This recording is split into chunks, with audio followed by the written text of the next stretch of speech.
ആന്റണി, എങ്ങി വരൂ. സാറ് വിളിക്കുന്ന കേട്ടില്ലേ? വേഗം ചെല്ലടാ.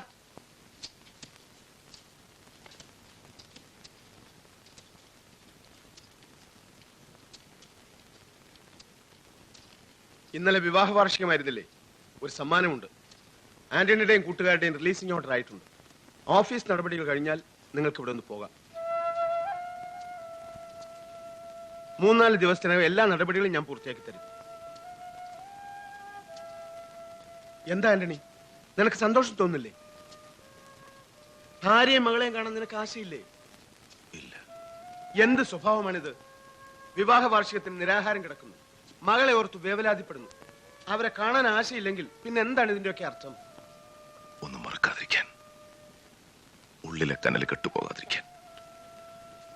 എന്റെ കഥ സാറിനറിയില്ല. ഒരിക്കൽ ഞാൻ പറഞ്ഞുതരാം. പറയൂ.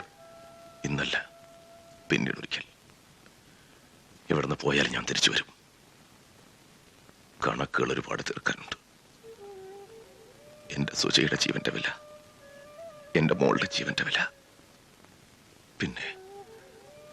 പിന്നെ തകർത്തെറിഞ്ഞ മറ്റു പല ജീവിതങ്ങളുടെയും വില. അങ്ങനെ ഒരുപാട് കണക്കുകൾ. ആന്റണി,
ചത്തിട്ടില്ല.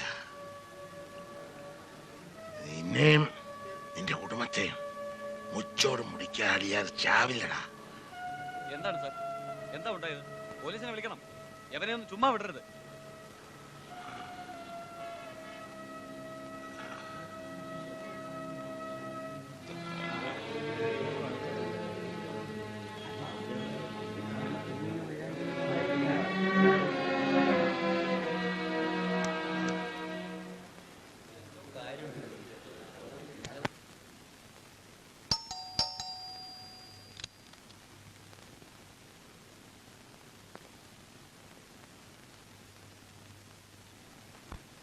ഹരിദാസ്,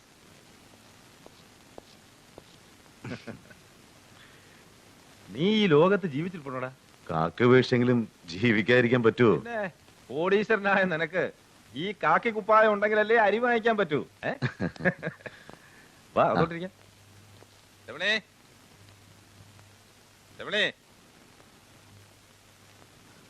അറിയോ? ഓർക്കുന്നില്ല.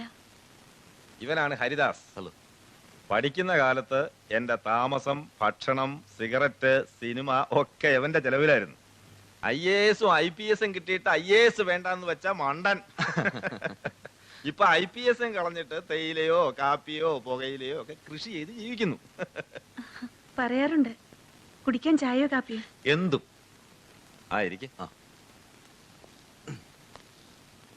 എത്ര കാലമായിടാ കണ്ടിട്ട്. നീ അങ്ങ് താടിച്ചു കൊഴുത്തു. നരച്ചു തുടങ്ങി. 3 കുട്ടികളുടെ തന്തയിലടാ. 3 പേരുണ്ടോ? 3 പെൺകുട്ടികൾ. ആ, ചുമ്മാതല്ല നീ ഇങ്ങനെ കാശുണ്ടാക്കുന്നത്. എനിക്ക് പിന്നെ മക്കൾക്ക് വേണ്ടി സമ്പാദിച്ചു വെക്കേണ്ട കാര്യമില്ല. അതെന്താ? മക്കളില്ല, അത്ര തന്നെ. ഓ, പലപ്പോഴും ഞാൻ ആലോചിക്കും നിന്റെ വിവരങ്ങളൊക്കെ അന്വേഷിക്കണം. തിരക്കിനിടയിൽ പിന്നീട് അതങ്ങ് വിടും. കേട്ടോ രമണി, പണ്ട് ഇവനിവിടെ ASP ആയിരുന്ന കാലത്ത് ഈ ടൗൺ ക്രിമിനൽസിന്റെ കൂത്തരങ്ങായിരുന്നു. എന്നും പ്രശ്നങ്ങൾ. ഇവനാണ് ഇവിടെ ക്ലീൻ ആക്കിയത്.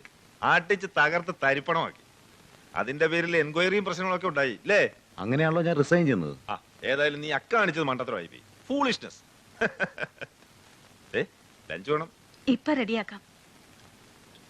നിനക്ക് ഇന്ന് തന്നെ പോണോ? പോണം. അപ്പൊ നീ എന്നെ കാണാനും പഴയ സൗഹൃദം പുതുക്കാനും ഒന്നും വന്നതല്ല? സത്യം പറഞ്ഞാ അല്ല. നീ ഇവിടെയാണെന്ന് പോലും എനിക്കറിയില്ലായിരുന്നു. ഒരു എക്സ്പോർട്ടിംഗ് ലൈസൻസിന്റെ കാര്യമായിട്ട് വന്നതാണ് ഞാൻ. ടൗണിൽ വെച്ച് ഒരു ചെറിയ സംഭവം ഉണ്ടായി. ടൗൺ സ്റ്റേഷനിലെ SI കണ്ടപ്പോഴാണ് നീയാണ് കമ്മീഷൻ അറിയുന്നത്. അപ്പോൾ ഇത് പറയുകയും ചെയ്യാം, നിന്നെ ഒന്ന് കാണുകയും ചെയ്യാന്ന് വെച്ചു. എന്താ ഉണ്ടായേ? വലിയ ഗൗരവമായിട്ടൊന്നും എടുക്കണ്ട. ഇന്നൊരാളെന്നെ കൊല്ലാൻ ശ്രമിച്ചു. എന്റെ കുടുംബം മുഴുവൻ മുടിക്കുമെന്നാണ് അയാൾ പറയുന്നത്. ആര്? പണ്ടത്തെ ഒരു ക്രിമിനലാണ്, അലിയാർ.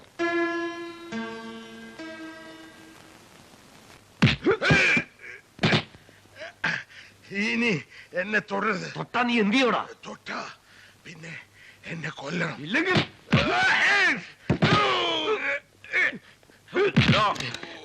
മതി.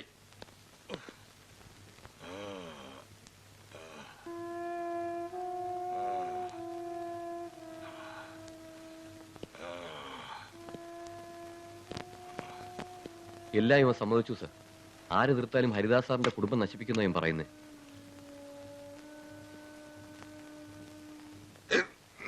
മരിക്കാറായി എന്നിട്ടും കൊന്നു കൊതുതീർന്നില്ലടാ. അവനെ പുറത്തു വിടണ്ട. മര്യാദ പഠിക്കുന്ന ഒരു നാത്ത് കേട്ടോ. പുറത്തു വിട്ടില്ലെങ്കിൽ ഞാൻ ഇതിനുള്ളിൽ ചാകും, തല തല്ലിച്ചാവും. നിങ്ങളൊക്കെ സമാധാനം പറയേണ്ടി വരും. വെള്ളം കൊടുക്ക സാർ. 1.5 കാലേ ഉള്ളൂ. ഒറ്റ ചവിട്ടിന് ചാവും. എന്നിട്ടും കൊല്ലാൻ നടക്കുന്നു. ഉള്ള കാലം മര്യാദയ്ക്ക് ജീവിച്ചു. ഇല്ല നിന്റെ ഈ കാലൂടെ തല്ലി ഓടിക്കും. പിന്നെ നീ ഇരുന്ന് ഇറങ്ങേണ്ടി വരും. മനസ്സിലാകടാ? ഒരു കേസ് രജിസ്റ്റർ ചെയ്യട്ടെ സാർ. വേണ്ട, കേസിനൊന്നും ഹരിദാസിന് താല്പര്യമില്ല. അയാളെ വിട്ടേക്ക്. കൊല്ലൂന്ന് പറഞ്ഞ് നടക്കുന്ന ആളെ എങ്ങനെ വിടും സാർ? എന്ത് കാരണം പറഞ്ഞ അയാളെ കസ്റ്റഡിയിൽ വെക്കും? അത് എത്ര ദിവസം? ഇനി അയാൾ പറഞ്ഞ പോലെ ഇതിനകത്ത് വെച്ച് ചാവി വല്ലതും ചെയ്താൽ നമ്മൾ തൂങ്ങും. ഈ വയസ്സായിരുന്ന അയാളെ കൊണ്ട് നടക്കാനാ? വിട്ടേക്ക്.